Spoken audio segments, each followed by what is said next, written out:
There are 10 games and really 10 storylines I find super interesting during NFL Week 1. Number one is this. Tua's first game in a new offense with Miami. He's got Tyreek Hill. He's got Jalen Waddle. Mike McDaniel is coaching. It's time to see it. If Tua's any good, we're going to find out this year, and there are certainly no excuses for Tua now. They've got a good system around him. They've got good players around him. And this week in Week 1, you got a great matchup. The Patriots at Miami. What in the world is the Patriots' plan on defense to slow down Tua, Miami, Tyreek Hill, and Jalen Waddle? I cannot wait to see what happens, and I think Tua's first game in this new offense is incredibly compelling and really, really interesting. Number 2, Joe Flacco against his old team. The Ravens replaced Joe Flacco with Lamar Jackson, and you can't really blame him. He became the NFL MVP. He's their franchise quarterback. He's awesome. But this is Joe Flacco's opportunity at last to get revenge. The Jets actually have a decent team with some good talent around him. I'm really, really rooting for Joe Flacco here. I want to see him prove to the world that, he's not just a guy who had a couple of good years. I want to see Joe Flacco play well and surprise people. I think Joe Flacco is also going to have better receivers in this game than Lamar Jackson. They've got some, like I said, I think they actually have decent talent in New York with the Jets, and should be fun and interesting. Joe Flacco against the Ravens, that gets me to watch television. I can't wait to see that. Jaguars at Washington. That's game number 3. Carson Wentz is on a new team trying to prove he's their franchise quarterback. Jaguars quarterback Trevor Lawrence is also trying to prove himself. This game just feels like a weird experiment between Washington and Jacksonville. These are two teams I know nothing about really. That's how I mean that. I mean, I don't know what to expect from them. I know who is on their team. I know that they've got Jahan Dotson and Terry McLaurin. In Washington, they've got Carson Wentz. I know who is there. I'm not sure how they're going to work together yet. I can't wait to see a Doug Peterson-led Jaguars team with Trevor Lawrence at quarterback. I can't wait to see it. I don't know what to expect. But again, it's like a weird science experiment, and we're just going to go out on the field and see what happens, and I cannot wait to see what happens between the Jaguars and Washington. Storyline number 4, Baker Mayfield's revenge game. This offseason, Cleveland dumped Baker Mayfield and replaced him with Deshaun Watson. I will not editorialize that, but if I were Baker, I would feel really pissed that, especially this guy, this is a guy you're replacing with. Have you read anything about him? Oh my goodness. They traded Baker to Carolina. By the way, Baker was hurt last year. The last time they ever won a playoff game was with Baker playing for them. They didn't do much for years before Baker. I would imagine Baker is pissed and ready to show the world what he can do, especially he wants to prove Cleveland wrong. That's kind of the fun thing about this was the problem Baker? Was the problem Cleveland? Time will tell, and this is a great way to show it right here by beating the Browns.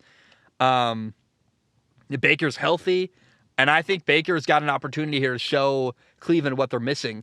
Maybe he plays bad, but either way, it's interesting. Does Baker play bad? The least compelling storyline here is if Baker just kind of plays averagely and is okay. Because Baker being okay would justify the Cleveland Browns getting rid of him for Deshaun Watson. The only way Baker can make Cleveland look silly is if he just goes out and absolutely balls out, has an outstanding game, and makes them look bad.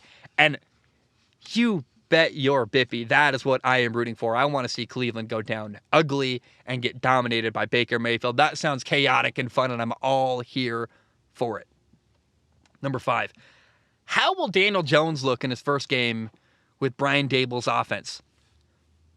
Giants at Titans.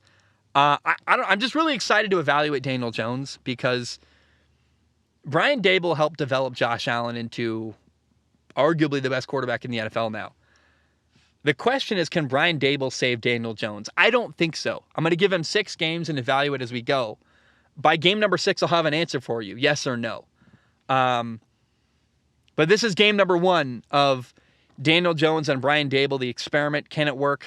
We'll find out. And by the way, if 6 games in, it's not clear whether Daniel Jones is going to work or not, to me, that's going to be a no. I don't have any more patience. It's yes or no, and maybe means no. I'm just not hanging around. So we'll see. Daniel Jones, pressure's on, in my opinion. He's got to play really well the first 6 games of the year, and I'm really excited to evaluate Daniel Jones this weekend against Tennessee. Number 6, is Kirk Cousins going to be different this year? You got Dalvin Cook at running back, Justin Jefferson, Adam Thielen, a brand new offense, a awesome new head coach, offensive weapons that I'm impressed by. Packers at Vikings. It's a huge game for Minnesota. You're playing your division rival, the Packers, who have dominated your division 3 years in a row. You get to play them at home at Minnesota. Green Bay, by the way, has no receivers. Green Bay is going to be better at the end of the year than they are right now because they've got young receivers. They're still figuring out stuff, and they're gelling and trying to get it all to work. Okay, Minnesota, prove it. Is it going to be different this year? If it is, you got to win here, in my opinion. I put up or shut up. I love that we get it right out of the way. Is Minnesota going to be different this year? Yes or no? If they lose this game, it's probably no. You got to win this game. I'm so excited. I think there's a chance Kirk Cousins is incredible and wins. There's also an opportunity and a chance here that he throws for like 500 yards and throws a pick six at the end of the game and loses to Green Bay still. So I have no idea what's going to happen. And I want to see Kirk Cousins show me that things are different this year. I just don't know that he will. Number 7, Kyler Murray needs to become formidable. Kyler Murray signed a massive contract. You're getting, $230 million. That's kind of, man, a lot of pressure comes along with that, and a lot of expectations come along with that. You need to win games like this, hosting Kansas City week 1. Patrick Mahomes and the Chiefs, it's a big game. At minimum, Kyler Murray has to have a great game. And I think this is a opportunity to start. If you're going to be paid that much money, you're going to get paid $230 million. And you're known as the guy who kind of complained and got that contract. You complained and whined, and then they paid you. I think about the Cowboys quarterback, Dak Prescott. He is massively overpaid for the level of achievement and talent he brings to Dallas. I just don't. I think he's paid more than he's worth. The way that Kyler Murray can avoid that criticism is if he becomes a top 5 quarterback this year in the NFL. If he shows the world, hey, you don't want to play me. He's a bad man. Kyler Murray is going to make your team look silly. He's going to embarrass your defense, and you don't want your team to play Kyler Murray. That's the narrative he has to change people to believing after this year. And it all starts here. How does Kyler Murray do in a big situation at home against Patrick Mahomes? Who plays better in the fourth quarter? That really does matter. When you're paying a guy that much money, he's got to deliver in a big moment. And he didn't in the playoffs last year. And then he complained about a contract. They still paid him anyway. I don't think he's earned it yet. Can Kyler Murray justify that massive contract? The journey to do that starts this weekend. Number 8, Raiders at Chargers. It's our first ever, at least in this new AFC West with Russell Wilson and Derek Carr and Justin Herbert and Patrick Mahomes. It's incredible. This is our first AFC West matchup of the year. The Raiders got a new coach. They also got Devontae Adams. LA got Khalil Mack. It's a huge game. It's a fun matchup. I really have no idea what to expect. I guess I technically predicted LA to win this game, but I don't know, man. It's going to be fun. It's going to be interesting. And what I really want from Derek Carr this year is to show the world he's better than people believe he is. And you beat the Chargers on the road. That'd be a big victory, and I think that would be really, really a cool way to start the year for the Raiders. Number 9, Tampa at Dallas. Sunday Night Football. Tom Brady, the Dallas Cowboys. There's going to be a lot of eyes on this game. It's going to be a big deal. So I think that's a storyline to follow in of itself. It's Tom Brady against Dallas. Anytime you've got those two big brands playing each other, you got to talk about it on the show. So I'm excited. I'm really interested. And I think Tampa wins this game. But I think they win because of their defense, not so much because of Tom Brady. Number 10, Monday Night Football. Denver at Seattle. Russell Wilson against his old team, Seattle. I want to see Russ win by 50 points. Seattle did not support Russell Wilson very well, in my opinion. Geno Smith, I'm predicting now, the Seahawks quarterback, is going to be boring to watch. I think it's going to be very depressing for Seahawks fans. They're going to go, oh my God, we've got 17 games of watching this, don't we? Like, this is going to be really, really brutal. And so I'm really excited.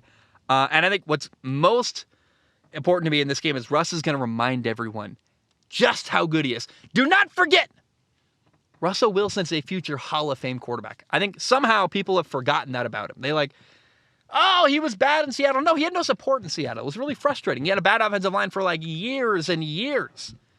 I'm excited to watch Russ in Denver with a new coach and a new system. I think more control over the team.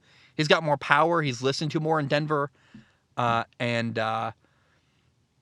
I want to see Russell Wilson absolutely annihilate his old team on the road, in their old stadium at Seattle.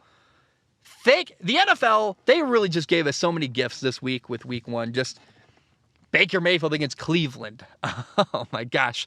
Carson Wentz against his former head coach, Doug Peterson. Denver at Seattle. Game after game after game. Patrick Mahomes against his former college head coach, Cliff Kingsbury at Arizona.